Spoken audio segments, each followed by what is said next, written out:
ಹಾಗೆ ಹೀಗೆ ಸ್ವಚ್ಛ ಭಾರತ್ ಅಂತೆಲ್ಲ ಹೇಳ್ಕೊಂಡು ಓಡಾಡ್ತೀವಲ್ಲ. ಸೊ ಇದನ್ನು ತೋರಿಸಿ ಯಾರಿಗೆ, ನಮ್ಮ ಈ ಜನತೆಗೆ. ಸೊ ಈ ಜನ ಎಷ್ಟು ಕೀಳಾಗಿದೆ ಅಂದರೆ ಸಿಕ್ಕಲ್ಲಿ ಕಸ ಹಾಕ್ತಿರಲ್ರು, ಸ್ವಲ್ಪ ನೋಡ್ಕೊಳ್ಳಿ, ಹಿಂದೆ ಮುಂದೆ ಎಲ್ಲ ನೋಡ್ಕೊಳ್ಳಿ, ಎಲ್ಲಿ ಕಸ ಹಾಕಬೇಕು ಎಲ್ಲಿ ಹಾಕಬಾರ್ದು ಅಂತ ಸ್ವಲ್ಪ ಯೋಚನೆ ಮಾಡಿ. ಎಲ್ಲೋಟ್ರು ಹಾಕಿದೆ ಅಂತ ಅದ್ರ ಪಕ್ಕದಲ್ಲೇ ಬಂದು ಇವೆಲ್ಲ ಹಾಕ್ಕೊಂಡು ಹೋದರೆ ಆಗುತ್ತಾ? ಸೊ ಆ ಕೆಳಗೆ ಎಷ್ಟು ಬಿದ್ದಿದೆ ಗೊತ್ತಾ ಕಸ ಎಲ್ಲ. ಸೊ ಇದೆಲ್ಲ ಕಾಣ್ತಿದೆಯಲ್ಲ, ಅಲ್ಲಿ ಫುಲ್ಲು ಕೆಳಗಡೆ ಫುಲ್ ನೋಡಿ, ಅದು ಲೈನಿಗೆ ಎಷ್ಟು ಕಾಣ್ತಿದೆ ನೋಡಿ, ಆಲ್ಮೋಸ್ಟ್ ಎಲ್ಲ ಕಸನೇ ಅದು.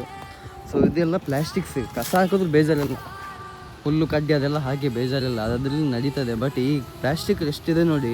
ಮತ್ತು ಇನ್ನೊಂದು ಏನಂದರೆ, ಈ ಮಂಗಳೂರು ಕಾರ್ಪೊರೇಷನ್ ಅವ್ರಿಗೆ ಅರ್ಥ ಆಗಬೇಕು, ಇಷ್ಟು ಕಸ ಹಾಕಿದ್ರು ಒಂದೇ ಒಂದು ಗಾಡಿ ಬಂದು ಇದನ್ನು ಕ್ಲೀನ್ ಮಾಡಿಲ್ಲ, ಒಬ್ಬರು ಬಂದು ಕ್ಲೀನ್ ಮಾಡಿಲ್ಲ.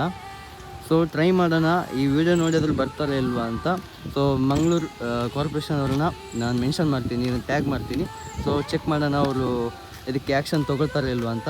ಅವ್ರು ತೊಗೊಳ್ಳಿಲ್ಲ ಆದರೆ ನಾವು ತೊಗೊಳ್ಳೋಣ. ಸ್ವಲ್ಪ ಒಂದು 1 ವೀಕ್ ನಾವು ವೆಯ್ಟ್ ಮಾಡ್ತೀನಿ. ಆಲ್ಮೋಸ್ಟ್ ನಾನು 4 ಮಂತ್ಸ್ ವೆಯ್ಟ್ ಮಾಡಿದ್ದೀನಿ, ಕಸ ತೆಗಿತಾರೆ ಅಂತ. ಸೊ ಆದಷ್ಟು ಶೇರ್ ಮಾಡಿ ಇದನ್ನು.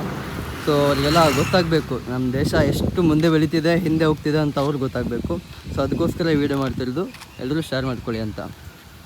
ಸೊ ಲೊಕೇಶನ್ ಬಂದುಬಿಟ್ಟು ನಮ್ಮದು ಸುರತ್ಕಲ್ ಹತ್ರ, ರೈಲ್ವೆ ಟ್ರ್ಯಾಕಿದು ಪಕ್ಕದಲ್ಲೇ ಇದು ಲೊಕೇಶನ್ ಇದು. ಸೊ ಈ ಲೊಕೇಶನ್ಲೆಲ್ಲ ಬಿಸಾಡಿದ್ದಾರೆ.